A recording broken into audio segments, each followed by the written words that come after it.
श्रीमद्भागवत महापुराण तृतीय स्कंद षोडश अध्याय।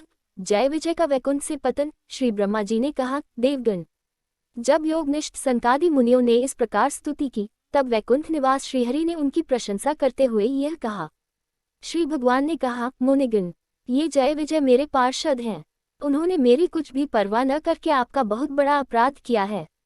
आप लोग भी मेरे अनुगत भक्त हैं, अतः इस प्रकार मेरी ही अवज्ञा करने के कारण आपने इन्हें जो दंड दिया है वह मुझे भी अभिमत है। ब्राह्मण मेरे परम आराध्य हैं। मेरे अनुचरों के द्वारा आप लोगों का जो तिरस्कार हुआ है उसे मैं अपना ही किया हुआ मानता हूँ। इसलिए मैं आप लोगों से प्रसन्नता की भिक्षा मांगता हूँ। सेवकों के अपराध करने पर संसार उनके स्वामी का ही नाम लेता है। वह अपयश उसकी कीर्ति को इस प्रकार दूषित कर देता है जैसे त्वचा को चर्मरोग। मेरी निर्मल सुयश सुधा में गोता लगाने से चांडाल पर्यंत सारा जगत तुरंत पवित्र हो जाता है। इसीलिए मैं विकुंठ कहलाता हूँ। किंतु यह पवित्र कीर्ति मुझे आप लोगों से ही प्राप्त हुई है। इसलिए जो कोई आपके विरुद्ध आचरण करेगा वह मेरी भुजा हो क्यों न हो, मैं उसे तुरंत काट डालूंगा। आप लोगों की सेवा करने से ही मेरी चरणरज को ऐसी पवित्रता प्राप्त हुई है कि वह सारे पापों को तत्काल नष्ट कर देती है, और मुझे ऐसा सुंदर स्वभाव मिला है कि मेरे उदासीन रहने पर भी लक्ष्मी जी मुझे एक क्षण के लिए भी नहीं छोड़ती। यद्यपि इन्हीं के लेशमात्र कृपा कटाक्ष के लिए अन्य ब्रह्मादि देवता नाना प्रकार के नियमों एवं व्रतों का पालन करते हैं, जो अपने संपूर्ण कर्म फल मुझे अर्पण कर सदा संतुष्ट रहते हैं। वे निष्काम ब्राह्मण ग्रास पर तृप्त होते हुए घी से तरह तरह के पकवानों का जब भोजन करते हैं, तब उनके मुख से मैं जैसा तृप्त होता हूँ वैसा यज्ञ में अग्निरूप मुख से यजमान की दी हुई आहुतियों को ग्रहण करके नहीं होता।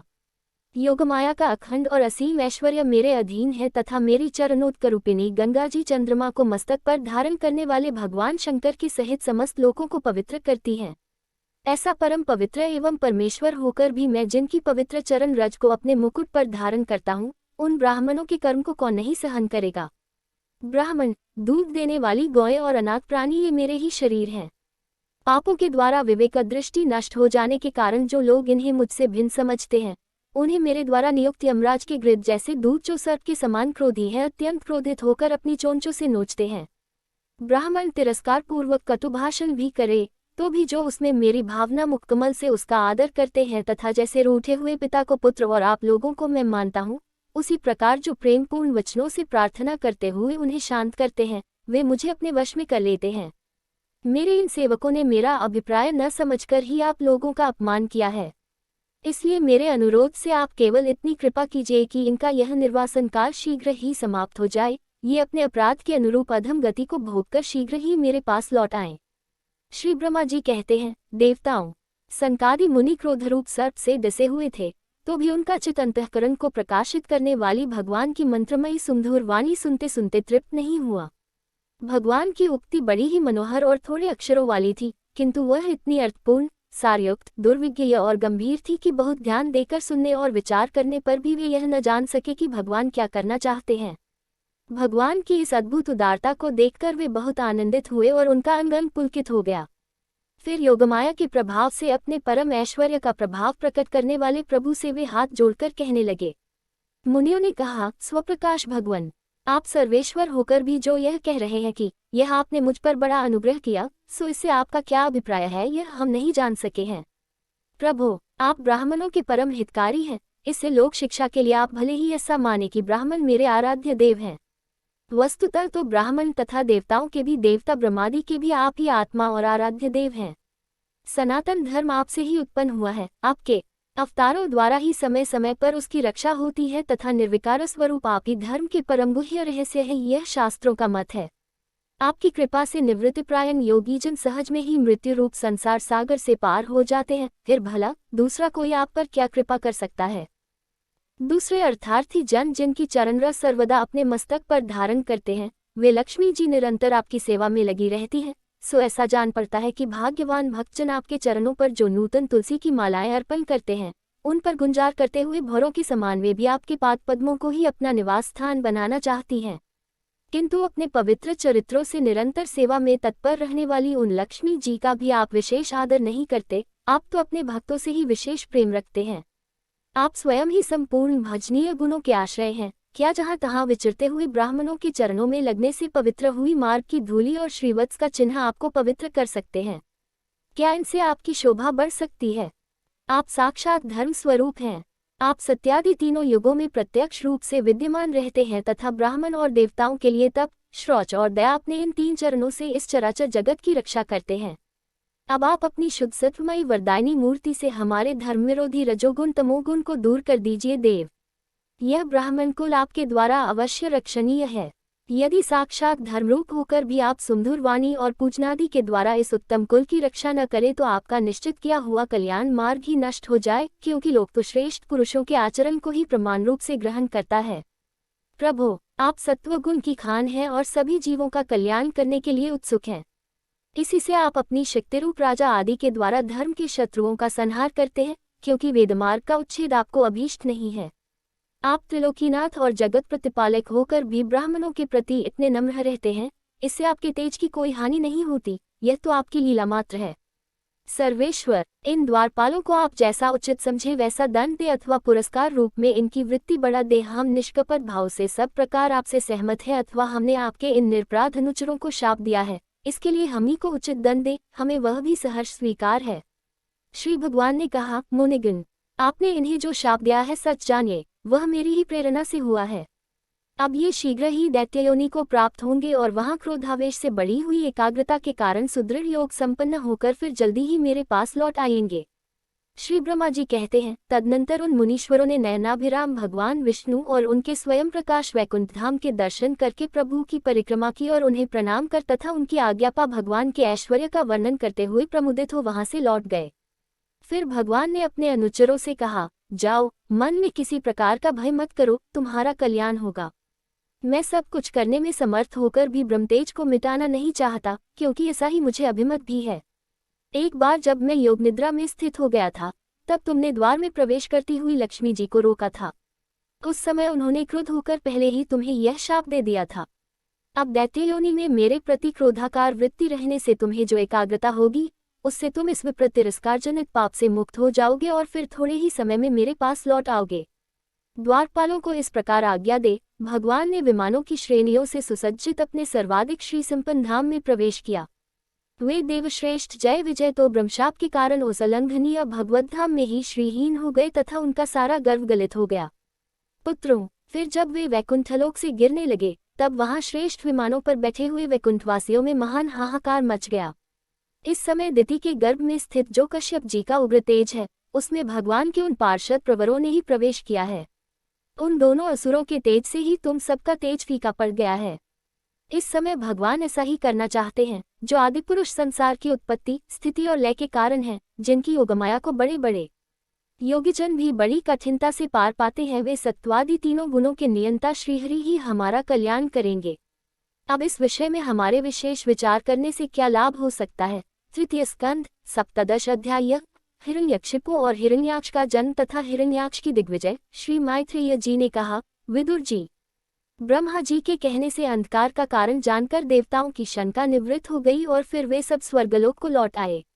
इधर दिति को अपने पतिदेव के कथानुसार पुत्रों की ओर से उपद्रवादी की आशंका बनी रहती थी, इसलिए जब पूरे 100 वर्ष बीत गए, तब उस साध्वी ने 2 यमज जुड़वे पुत्र उत्पन्न किए। उनके जन्म लेते समय स्वर्ग, पृथ्वी और अंतरिक्ष में अनेकों उत्पात होने लगे, जिनसे लोग अत्यंत भयभीत हो गए। जहां तहां पृथ्वी और पर्वत कांपने लगे, सब दिशाओं में दाह होने लगा, जगह जगह उल्कापात होने लगा, बिजलियां गिरने लगी और आकाश में अनिष्ट सूचक धूमकेतु, पुच्छल तारे दिखाई देने लगे। बार बार सायम सायम करती और बड़े बड़े वृक्षों को उखाड़ती हुई बड़ी विकट और असह्य वायु चलने लगी।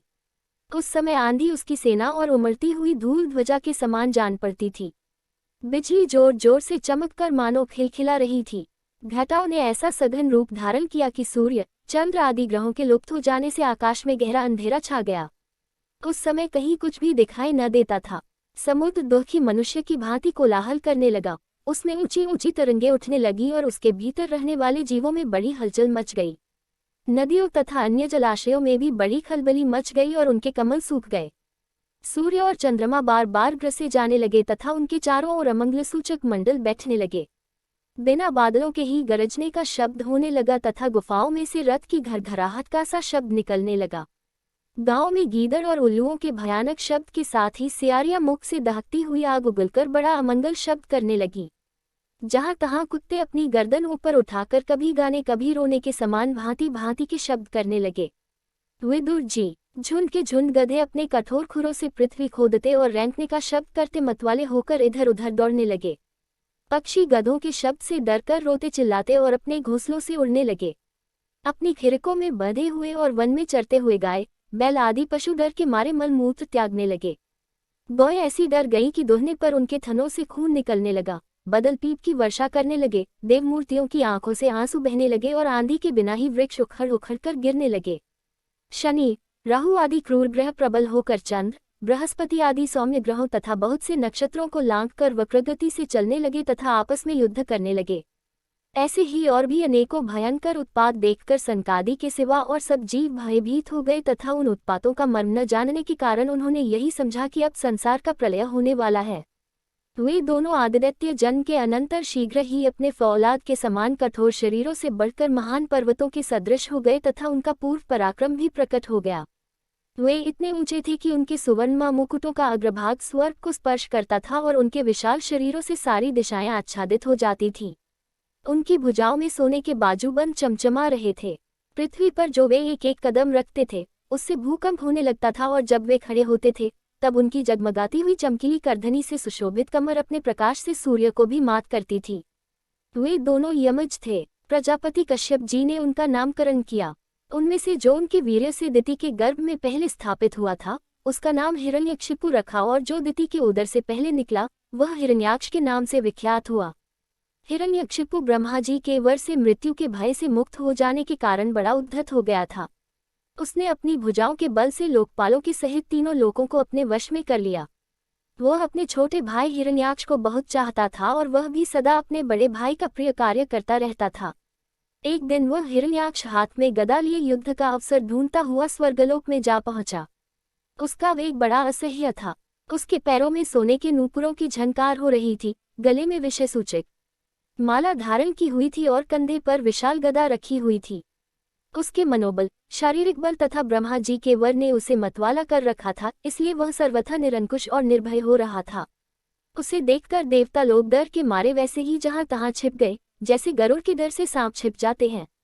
जब दैत्यराज हिरण्याक्ष ने देखा कि मेरे तेज के सामने बड़े बड़े गर्वीले इंद्रादि देवता भी छिप गए हैं, तब उन्हें अपने सामने न देखकर वह बार बार भयंकर गर्जना करने लगा। फिर वह महाबली दैत्य वहां से लौटकर जलक्रीड़ा करने के लिए मतवाले हाथी के समान गहरे समुद्र में घुस गया, जिसमें लहरों की बड़ी भयंकर गर्जना हो रही थी। ज्यों ही उसने समुद्र में पैर रखा कि डर के मारे वरुण के सैनिक जलचर जीव हकपका गए और किसी प्रकार की छेड़छाड़ न करने पर भी वे उसकी धाक से ही घबराकर बहुत दूर भाग गए। महाबली हिरण्याक्ष अनेक वर्षों तक समुद्र में ही घूमता और सामने किसी प्रतिपक्षी को न पाकर वह बार बार वायु वेग से उठी हुई उसकी प्रचंड तरंगों पर ही अपनी लोहमयी गदा को आजमाता रहा। इस प्रकार घूमते घूमते वह वरुण की राजधानी विभावरीपुरी में जा पहुंचा। वहां पाताल लोक के स्वामी, जलचरों के अधिपति वरुण जी को देखकर उसने उनकी हंसी उड़ाते हुए नीच मनुष्य की भांति प्रणाम किया और कुछ मुस्कुराते हुए व्यंग से कहा, महाराज, मुझे युद्ध की भिक्षा दीजिए। प्रभो, आप तो लोकपालक, राजा और बड़े कीर्तिशाली हैं। जो लोग अपने को बांकावीर समझते थे उनके वीर्यमद को भी आप चूर्ण कर चुके हैं और पहले एक बार आपने संसार के समस्त दैत्य दानवों को जीतकर राजसूय यज्ञ भी किया था। उस मदोन्मत्त शत्रु के इस प्रकार बहुत उपहास करने से भगवान वरुण को क्रोध तो बहुत आया, किंतु अपने बुद्धिबल से वे उसे पी गए और बदले में उससे कहने लगे, भाई, हमें तो अब युद्धादि का कोई चाव नहीं रह गया है। भगवान पुराण पुरुष के सिवा हमें और कोई ऐसा दिखता भी नहीं जो तुम जैसे रणकुशल वीर को युद्ध में संतुष्ट कर सके। दैत्यराज, तुम उन्हीं के पास जाओ, वे ही तुम्हारी कामना पूरी करेंगे। तुम जैसे वीर उन्हीं का गुणगान किया करते हैं। वे बड़े वीर हैं। उनके पास पहुंचते ही तुम्हारी सारी शेखी पूरी हो जाएगी और तुम कुत्तों से घिरकर वीर शैया पर शयन करोगे। वे तुम जैसे दुष्टों को मारने और सत्पुरुषों पर कृपा करने के लिए अनेक प्रकार के रूप धारण किया करते हैं। तृतीय स्कंद, अष्टादश अध्याय। हिरण्याक्ष के साथ वराह भगवान का युद्ध। श्री मैत्रेय जी ने कहा, तात। वरुण जी की यह बात सुनकर वह मदोन्मत्त दैत्य बड़ा प्रसन्न हुआ। उसने उनके इस कथन पर कि तू उनके हाथ से मारा जाएगा कुछ भी ध्यान नहीं दिया और चट नारद जी से श्रीहरि का पता लगाकर रसातल में पहुंच गया। वहां उसने विश्वविजयी वराह भगवान को अपनी दाढ़ों की नोक पर पृथ्वी को ऊपर की ओर ले जाते हुए देखा। वे अपने लाल लाल चमकीले नेत्रों से उसके तेज को हरे लेते थे। उन्हें देखकर वह खिलखिलाकर हंस पड़ा और बोला, अरे यह जंगली पशु यहाँ जल में कहाँ से आया। फिर वराह जी से कहा, रे ना समझ, इधर आ, इस पृथ्वी को छोड़ दे, इसे विश्वविधाता ब्रह्मा जी ने हम रसातल वासियों के हवाले कर दिया है। रे सूकर रूपधारी सुराधम, मेरे देखते देखते तू इसे लेकर कुशलपूर्वक नहीं जा सकता। तू माया से लुक छिपकर ही दैत्यों को जीत लेता और मार डालता है। क्या इसी से हमारे शत्रुओं ने हमारा नाश कराने के लिए तुझे पाला है? मूढ़, तेरा बल तो योगमाया ही है और कोई पुरुषार्थ तुझ में थोड़े ही है। आज तुझे समाप्त कर मैं अपने बंधुओं का शोक दूर करूंगा। जब मेरे हाथ से छूटी हुई गदा के प्रहार से सिर फट जाने के कारण तू मर जाएगा, तब तेरी आराधना करने वाले जो देवता और ऋषि हैं, वे सब भी जड़ कटे हुए वृक्षों की भांति स्वयं ही नष्ट हो जाएंगे। हिरण्याक्ष भगवान को दुर्वचन बाणों से छेदे जा रहा था, परंतु उन्होंने दांत की नोक पर स्थित पृथ्वी को भयभीत देखकर वह चोट सह ली तथा जल से उसी प्रकार बाहर निकल आए जैसे ग्राह की चोट खाकर हथिनी सहित गजराज। जब उसकी चुनौती का कोई उत्तर न देकर वे जल से बाहर आने लगे, तब ग्राह जैसे गज का पीछा करता है, उसी प्रकार पीले केश और तीखी दाढ़ों वाले उस दैत्य ने उनका पीछा किया तथा वज्र के समान कड़ककर वह कहने लगा, तुझे भागने में लज्जा नहीं आती? सच है, असत पुरुषों के लिए कौन सा काम न करने योग्य है। भगवान ने पृथ्वी को ले जाकर जल के ऊपर व्यवहार योग्य स्थान में स्थित कर दिया और उसमें अपनी आधार शक्ति का संचार किया। उस समय हिरण्याक्ष के सामने ही ब्रह्मा जी ने उनकी स्तुति की और देवताओं ने फूल बरसाए। तब श्रीहरि ने बड़ी भारी गदा लिए अपने पीछे आ रहे हिरण्याक्ष से, जो सोने के आभूषण और अद्भुत कवच धारण किए था तथा अपने कटुवाक्यों से उन्हें निरंतर मर्माहत कर रहा था, अत्यंत क्रोधपूर्वक हंसते हुए कहा। श्री भगवान ने कहा, अरे सचमुच ही हम जंगली जीव हैं, जो तुझ जैसे ग्रामसिन्हों कुत्तों को ढूंढते फिरते हैं। दुष्ट वीर पुरुष तुझ जैसे मृत्युपाश में बंधे हुए अभागे जीवों की आत्मश्लाघा पर ध्यान नहीं देते। हाँ, हम रसातल वासियों की धरोहर चुराकर और लज्जा छोड़कर तेरी गदा के भय से यहाँ भाग आए हैं। हम में ऐसी सामर्थ्य ही कहाँ कि तेरे जैसे अद्वितीय वीर के सामने युद्ध में ठहर सके। फिर भी हम जैसे तैसे तेरे सामने खड़े हैं, तुझ जैसे बलवानों से वैर बांधकर हम जा भी कहाँ सकते हैं। तू पैदल वीरों का सरदार है, इसलिए अब निःशंक होकर उधेड़ बुन छोड़कर हमारा अनिष्ट करने का प्रयत्न कर और हमें मारकर अपने भाई बंधुओं के आंसू पोंछ। अब इसमें देर न कर। जो अपनी प्रतिज्ञा का पालन नहीं करता, वह असभ्य है, भले आदमियों में बैठने लायक नहीं है। मैत्रेय जी कहते हैं, विदुर जी, जब भगवान ने रोष से उस दैत्य का इस प्रकार खूब उपहास और तिरस्कार किया, वह पकड़कर खिलाए जाते हुए सर्प के समान क्रोध से तिलमिला उठा। वह खींचकर लंबी लंबी सांसें लेने लगा। उसकी इंद्रियां क्रोध से क्षुब्ध हो उठी और उस दुष्ट दैत्य ने बड़े वेग से लपककर भगवान पर गदा का प्रहार किया, किंतु भगवान ने अपनी छाती पर चलाई हुई शत्रु की गदा के प्रहार को कुछ टेढ़े होकर बचा लिया, ठीक वैसे ही जैसे योगसिद्ध पुरुष मृत्यु के आक्रमण से अपने को बचा लेता है। फिर जब वह क्रोध से होठ चबाता अपनी गदा लेकर बार बार घुमाने लगा, तब श्रीहरि कुपित होकर बड़े वेग से उसकी ओर झपटे। सौम्य स्वभाव विदुर जी, तब प्रभु ने शत्रु की दाईं भौं पर गदा की चोट की, किंतु गदायुद्ध में कुशल हिरण्याक्ष ने उसे बीच में ही अपनी गदा पर ले लिया। इस प्रकार श्रीहरि और हिरण्याक्ष एक दूसरे को जीतने की इच्छा से अत्यंत क्रोध होकर आपस में अपनी भारी गदाओं से प्रहार करने लगे। उस समय उन दोनों में ही जीतने की होड़ लग गई। दोनों के ही अंग गदाओं की चोटों से घायल हो गए थे। अपने अंगों के घावों से बहने वाले रुधिर की गंध से दोनों का क्रोध बढ़ रहा था और वे दोनों ही तरह तरह के पैतरे बदल रहे थे। इस प्रकार गौ के लिए आपस में लड़ने वाले दो सांडों के समान उन दोनों में एक दूसरे को जीतने की इच्छा से बड़ा भयंकर युद्ध हुआ। विदुर जी, जब इस प्रकार हिरण्याक्ष और माया से वराह रूप धारण करने वाले भगवान यज्ञमूर्ति पृथ्वी के लिए द्वेष बांधकर युद्ध करने लगे, तब उसे देखने वहां ऋषियों के सहित ब्रह्मा जी आए। वे हजारों ऋषियों से घिरे हुए थे। जब उन्होंने देखा कि वह दैत्य बड़ा शूरवीर है, उसमें भय नाम भी नहीं है, वह मुकाबला करने में भी समर्थ है और उसके पराक्रम को चूर्ण करना बड़ा कठिन काम है, तब वे भगवान आदिशुकर रूप नारायण से इस प्रकार कहने लगे। श्री ब्रह्मा जी ने कहा, देव, मुझसे वर पाकर यह दुष्ट दैत्य बड़ा प्रबल हो गया है। इस समय यह आपके चरणों की शरण में रहने वाले देवताओं, ब्राह्मणों, गौ तथा अन्य निर्प्राग जीवों को बहुत ही हानि पहुंचाने वाला, दैत्यदाय और भयप्रद हो रहा है। इसकी जोड़ का और कोई योद्धा नहीं है, इसलिए यह महाकंटक अपना मुकाबला करने वाले वीर की खोज में समस्त लोकों में घूम रहा है। यह दुष्ट बड़ा ही मायावी, घमंडी और निरंकुश है। बच्चा जिस प्रकार क्रोध हुए सांप से खेलता है, वैसे ही आप इससे खिलवाड़ न करें देव। अच्युत, जब तक यह दारुण दैत्य अपनी बल वृद्धि वेला को पाकर प्रबल हो, उससे पहले पहले ही आप अपनी योगमाया को स्वीकार करके इस पापी को मार डालिए। प्रभु देखिए, लोगों का संहार करने वाली संध्या की भयंकर वेला आना ही चाहती है। आप उससे पहले ही इस असुर को मारकर देवताओं को विजय प्रदान कीजिए। इस समय अभिजित नामक मंगलमय मुहूर्त का भी योग आ गया है। अतः अपन सुहृद हम लोगों के कल्याण के लिए शीघ्र ही इस दुर्जय दैत्य से निपट लीजिए। प्रभु इसकी मृत्यु आपके ही हाथ बदी है। हम लोगों के बड़े भाग्य हैं। अब आप युद्ध में बलपूर्वक इसे मारकर लोगों को शांति प्रदान कीजिए। तृतीय स्कंद 19वां अध्याय। हिरण्याक्ष वध। मैत्रेय जी कहते हैं, विदुर जी, ब्रह्मा जी के कपटरहित अमृतमय वचन सुनकर भगवान ने उनके भोलेपन पर मुस्कुराकर अपने प्रेमपूर्ण कटाक्ष के द्वारा उनकी प्रार्थना स्वीकार कर ली।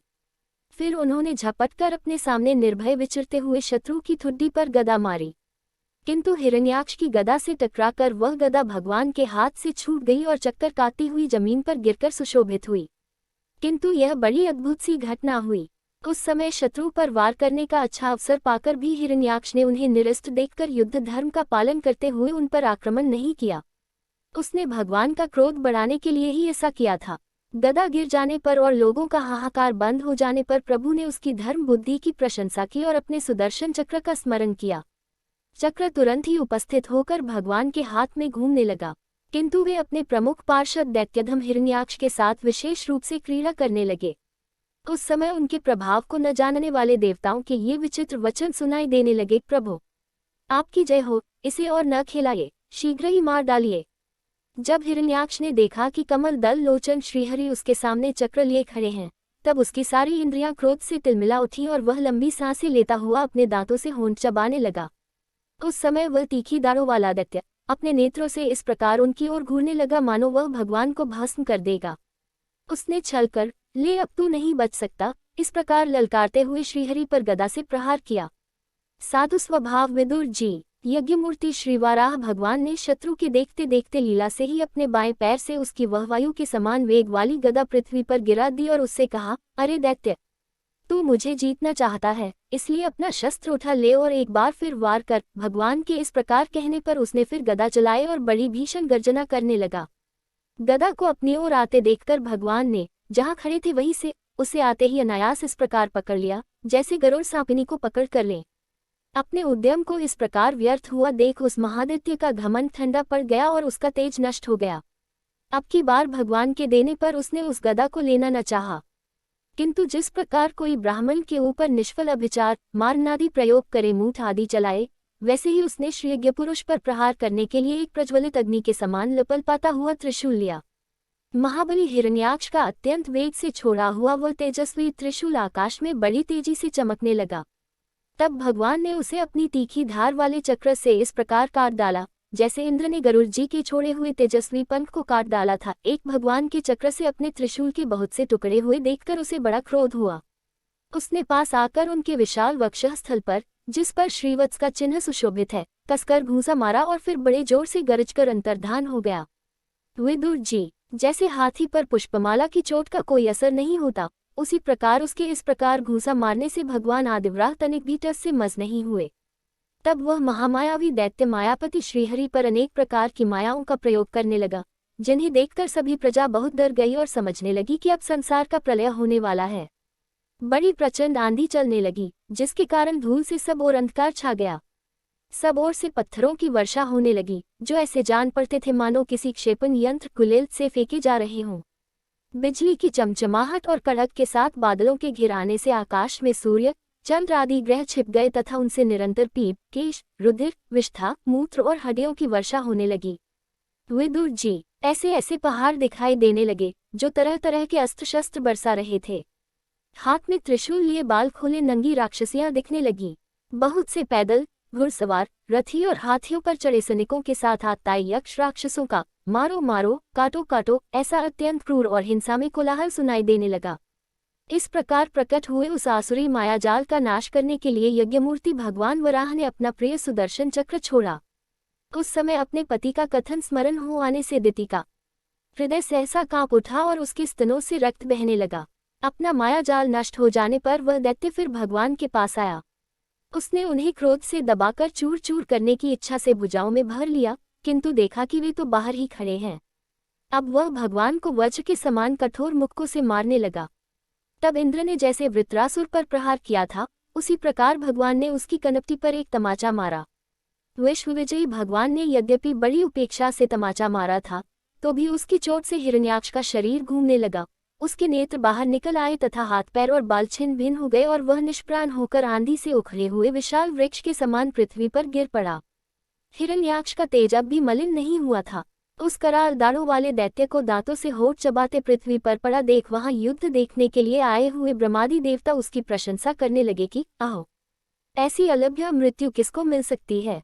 अपनी मिथ्या उपाधि से छूटने के लिए जिनका योगीजन समाधि योग के द्वारा एकांत में ध्यान करते हैं, उन्हीं के चरण प्रहार उनका मुख देखते देखते इस दैत्यराज ने अपना शरीर त्यागा। ये हिरण्याक्ष और हिरण्यकशिपु भगवान के ही पार्षद हैं। इन्हें शापवश यह अधोगति प्राप्त हुई है। अब कुछ जन्मों में ये फिर अपने स्थान पर पहुंच जाएंगे। देवता लोग कहने लगे, प्रभो, आपको बारंबार नमस्कार है। आप संपूर्ण यज्ञों का विस्तार करने वाले हैं तथा संसार की स्थिति के लिए शुद्ध सत्व में मंगल विग्रह प्रकट करते हैं। बड़े आनंद की बात है कि संसार को कष्ट देने वाला यह दुष्ट दैत्य मारा गया। अब आपके चरणों की भक्ति के प्रभाव से हमें भी सुख शांति मिल गई। मैत्रेय जी कहते हैं, विदुर जी, इस प्रकार महापराक्रमी हिरण्याक्ष का वध करके भगवान आदिवराह अपने अखंड आनंदमय धाम को पधार गए। उस समय ब्रह्मादि देवता उनकी स्तुति कर रहे थे। भगवान अवतार लेकर जैसी लीलाएं करते हैं और जिस प्रकार उन्होंने भीषण संग्राम में खिलौने की भांति महापराक्रमी हिरण्याक्ष का वध कर डाला, मित्र विदुर जी, वो सब चरित्र जैसा मैंने गुरुमुख से सुना था, तुम्हें सुना दिया। सूत जी कहते हैं, शौनक जी, मैत्रेय जी के मुख से भगवान की कथा सुनकर परमभागवत विदुर जी को बड़ा आनंद हुआ। जब अन्य पवित्र कीर्ति और परमयशस्वी महापुरुषों का चरित्र सुनने से ही बड़ा आनंद होता है, तब श्रीवत्सधारी भगवान की ललित लीलाम लीलाओं की तो बात ही क्या है। जिस समय ग्राह के पकड़ने पर गजराज प्रभु के चरणों का ध्यान करने लगे और उनकी हथिनियां डैक से चिघाड़ने लगी, उस समय जिन्होंने उन्हें तत्काल डैक से छुड़ाया और जो सब ओर से निराश होकर अपनी शरण में आए हुए सरल हृदय भक्तों से सहज में ही प्रसन्न हो जाते हैं, किंतु दुष्ट पुरुषों के लिए अत्यंत दुराराध्य हैं, उन पर जल्दी प्रसन्न नहीं होते, उन प्रभु के उपकारों को जानने वाला कौन ऐसा पुरुष है जो उनका सेवन न करेगा। शंकादि ऋषियों, पृथ्वी का उद्धार करने के लिए वराह रूप धारण करने वाले श्रीहरि की इस हिरण्याक्ष वध नामक परम अद्भुत लीला को जो पुरुष सुनता, गाता अथवा अनुमोदन करता है, वह ब्रह्महत्या जैसे घोर पाप से भी सहज में ही छूट जाता है। यह चरित्र अत्यंत पुण्यप्रद, परम पवित्र, धन और यश की प्राप्ति कराने वाला तथा आयुवर्धक और कामनाओं की पूर्ति करने वाला तथा युद्ध में प्राण और इंद्रियों की शक्ति बढ़ाने वाला है। जो लोग इसे सुनते हैं, उन्हें अंत में श्री भगवान का आश्रय प्राप्त होता है। तृतीय स्कंद, विंश अध्याय। ब्रह्मा जी की रची हुई अनेक प्रकार की सृष्टि का वर्णन। शौनक जी कहते हैं, सूत जी, पृथ्वी रूप आधार पाकर स्वयंभू मनु ने आगे होने वाली संतति को उत्पन्न करने के लिए किन किन उपायों का अवलंबन किया। विदुर जी बड़े ही भगवत भक्त और भगवान श्री कृष्ण के अनन्य सुहृद थे। इसीलिए उन्होंने अपने बड़े भाई धृतराष्ट्र को उनके पुत्र दुर्योधन के सहित भगवान श्री कृष्ण का अनादर करने के कारण अपराधी समझकर त्याग दिया था। वे महर्षि द्वैपायन के पुत्र थे और महिमा में उनसे किसी प्रकार कम नहीं थे तथा सब प्रकार भगवान श्री कृष्ण के आश्रित और कृष्ण भक्तों के अनुगामी थे। तीर्थ सेवन से उनका अंतःकरण और भी शुद्ध हो गया था। उन्होंने कुशावर्त क्षेत्र हरिद्वार में बैठे हुए तत्वज्ञानियों में श्रेष्ठ मैत्रेय जी के पास जाकर और क्या पूछा। सूत जी, उन दोनों में वार्तालाप होने पर श्रीहरि के चरणों से संबंध रखने वाली बड़ी पवित्र कथाएं हुई होंगी, जो उन्हीं चरणों से निकले हुए गंगाजल के समान संपूर्ण पापों का नाश करने वाली होंगी। सूत जी, आपका मंगल हो, आप हमें भगवान की वे पवित्र कथाएं सुनाइए। प्रभु के उदार चरित्र तो कीर्तन करने योग्य होते हैं। भला ऐसा कौन रसिक होगा जो श्रीहरि के लीलामृत का पान करते करते तृप्त हो जाए।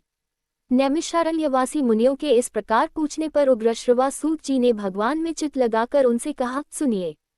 सूत जी ने कहा, मुनिगण, अपनी माया से वराह रूप धारण करने वाले श्रीहरि की रसातल से पृथ्वी को निकालने और खेल में ही तिरस्कारपूर्वक हिरण्याक्ष को मार डालने की लीला सुनकर विदुर जी को बड़ा आनंद हुआ और उन्होंने मुनि व मैत्रेय जी से कहा। विदुर जी ने कहा, ब्रह्मन, आप परोक्ष विषयों को भी जानने वाले हैं, अतः यह बतलाए कि प्रजापतियों के पति श्री ब्रह्मा जी ने मरीचि आदि प्रजापतियों को उत्पन्न करके फिर सृष्टि को बढ़ाने के लिए क्या किया। मरीचि आदि मुनीश्वरों ने और स्वयंभू मनु ने भी ब्रह्मा जी की आज्ञा से किस प्रकार प्रजा की वृद्धि की। क्या उन्होंने इस जगत को पत्नियों के सहयोग से उत्पन्न किया या अपने अपने कार्य में स्वतंत्र रहकर अथवा सबने एक साथ मिलकर इस जगत की रचना की? श्री मैत्रेय जी ने कहा, विदुर जी, जिसकी गति को जानना अत्यंत कठिन है, उन जीवों के प्रारब्ध, प्रकृति के नियंता पुरुष और काल, इन तीनों हेतुओं से तथा भगवान की सन्निधि से त्रिगुणमय प्रकृति में क्षोभ होने पर उससे महातत्व उत्पन्न हुआ। दैव की प्रेरणा से रजः प्रधान महातत्व से वैकारिक, सात्विक, राजस और तामस 3 प्रकार का अहंकार उत्पन्न हुआ। उसने आकाशादि 5 तत्वों के अनेक वर्ग प्रकट किए। वे सब अलग अलग रहकर भूतों के कार्यरूप ब्रह्मांड की रचना नहीं कर सकते थे, इसलिए उन्होंने भगवान की शक्ति से परस्पर संगठित होकर एक सुवर्णवर्ण की रचना की। वह चेतनाशून्य अवस्था में 1000 वर्षों से भी अधिक समय तक कारणाब्धि के जल में पड़ा रहा। फिर उसमें श्री भगवान ने प्रवेश किया। उसमें अधिष्ठित होने पर उनकी नाभि से सहस्र सूर्यों के समान अत्यंत देदीप्यमान एक कमल प्रकट हुआ, जो संपूर्ण जीव समुदाय का आश्रय था। उसी से स्वयं ब्रह्मा जी का भी आविर्भाव हुआ है। जब ब्रह्मांड के गर्भरूप जल में शयन करने वाले श्री नारायण देव ने ब्रह्मा जी के अंतःकरण में प्रवेश किया, तब वे पूर्वकल्पों में अपने ही द्वारा निश्चित की हुई नाम रूपमयी व्यवस्था के अनुसार लोकों की रचना करने लगे। सबसे पहले उन्होंने अपनी छाया से तामिस्र, अंधता मिस्र, तम, मोह और महामोह योग 5 प्रकार की अविद्या उत्पन्न की। ब्रह्मा जी को अपना वह तमों में शरीर अच्छा नहीं लगा, अतः उन्होंने उसे त्याग दिया। तब जिससे भूख प्यास की उत्पत्ति होती है, ऐसे रात्रि रूप उस शरीर को उसी से उत्पन्न हुई यक्ष और राक्षसों ने ग्रहण कर लिया। उस समय भूख प्यास से अभिभूत होकर वे ब्रह्मा जी को खाने को दौड़ पड़े और कहने लगे, इसे खा जाओ, इसकी रक्षा मत करो, क्योंकि वे भूख प्यास से व्याकुल हो रहे थे। ब्रह्मा जी ने घबराकर उनसे कहा, अरे यक्ष राक्षसों, तुम मेरी संतान हो, इसलिए मुझे भक्षण मत करो, मेरी रक्षा करो। उनमें से जिन्होंने कहा खा जाओ, वे यक्ष हुए, और जिन्होंने कहा रक्षा मत करो, वे राक्षस कहलाए। फिर ब्रह्मा जी ने सात्विक प्रभा से देदीप्यमान होकर मुख्य मुख्य देवताओं की रचना की। उन्होंने क्रीड़ा करते हुए ब्रह्मा जी के त्यागने पर उनका वह दिनरूप प्रकाशमय शरीर ग्रहण कर लिया। इसके पश्चात ब्रह्मा जी ने अपने जघन देश से कामासक्त असुरों को उत्पन्न किया।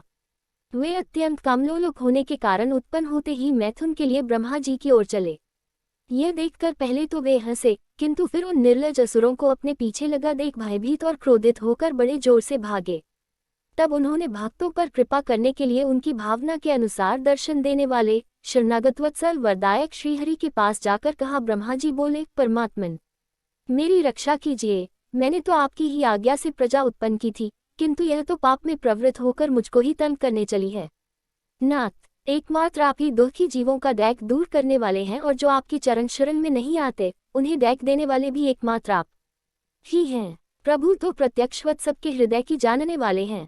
उन्होंने ब्रह्मा जी की आतुरता देखकर कहा, भगवान बोले, तुम अपने इस कामकलुषित शरीर को त्याग दो। भगवान के यूं कहते ही उन्होंने वह शरीर भी छोड़ दिया।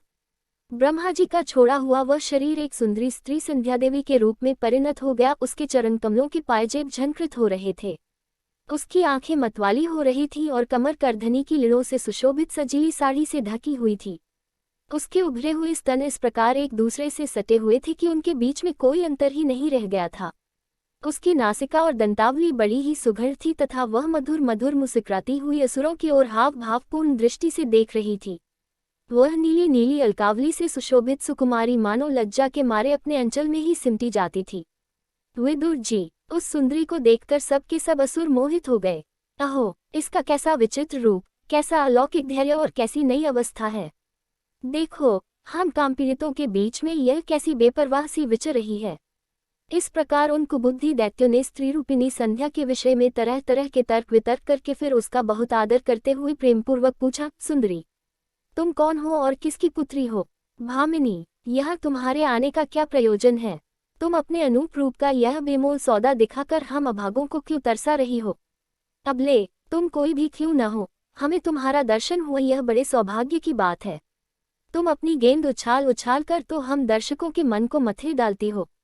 सुंदरी, जब तुम उछलती हुई गेंद पर अपनी हथेली की थपकी मारती हो, तब तुम्हारा चरण कमल एक जगह नहीं ठहरता, तुम्हारा कटिप्रदेश स्थूल स्तनों के भार से थक सा जाता है और तुम्हारी निर्मल दृष्टि से भी थकावट झलकने लगती है।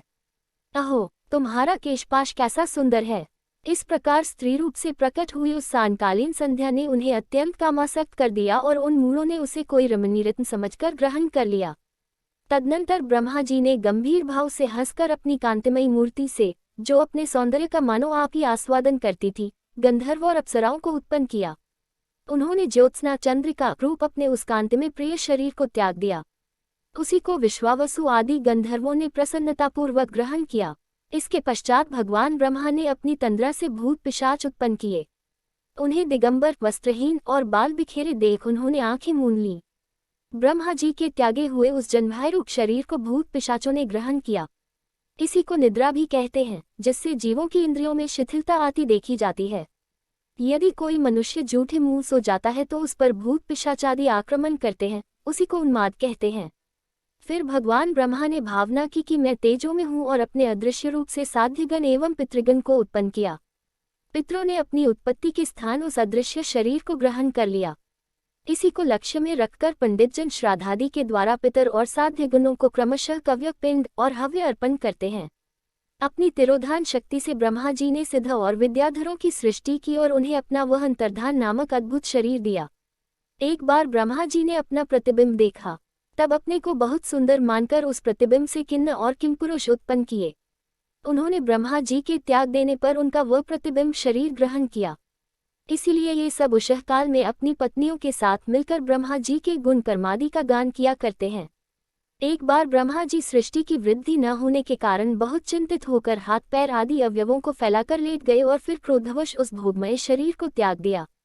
उससे जो बाल झड़कर गिरे वे ही हुए तथा उसके हाथ पैर सिकुड़कर चलने से क्रूर स्वभाव सर्प और नाग हुए, जिनका शरीर फनरूप से कंधे के पास बहुत फैला होता है। एक बार ब्रह्मा जी ने अपने को कृतकृत्य सा अनुभव किया। उस समय अंत में उन्होंने अपने मन से मनुओं की सृष्टि की। ये सब प्रजा की वृद्धि करने वाले हैं। मनस्वी ब्रह्मा जी ने उनके लिए अपना पुरुषाकार शरीर त्याग दिया। मनुओं को देखकर उनसे पहले उत्पन्न हुए देवता गंधर्वादी ब्रह्मा जी की स्तुति करने लगे। वे बोले, विश्वकर्ता ब्रह्मा जी, आपकी यह मनुओं की सृष्टि बड़ी ही सुंदर है। इसमें अग्निहोत्र आदि सभी कर्म प्रतिष्ठित हैं। इसकी सहायता से हम भी अपना अन्न हविर्भाग ग्रहण कर सकेंगे। फिर आदर्षि ब्रह्मा जी ने इंद्रिय संयम पूर्वक तप, विद्या, योग और समाधि से संपन्न हो अपनी प्रिय संतान ऋषिगण की रचना की और उनमें से प्रत्येक को अपने समाधि, योग, ऐश्वर्य, तप, विद्या और वैराग्य में शरीर का अंश दिया।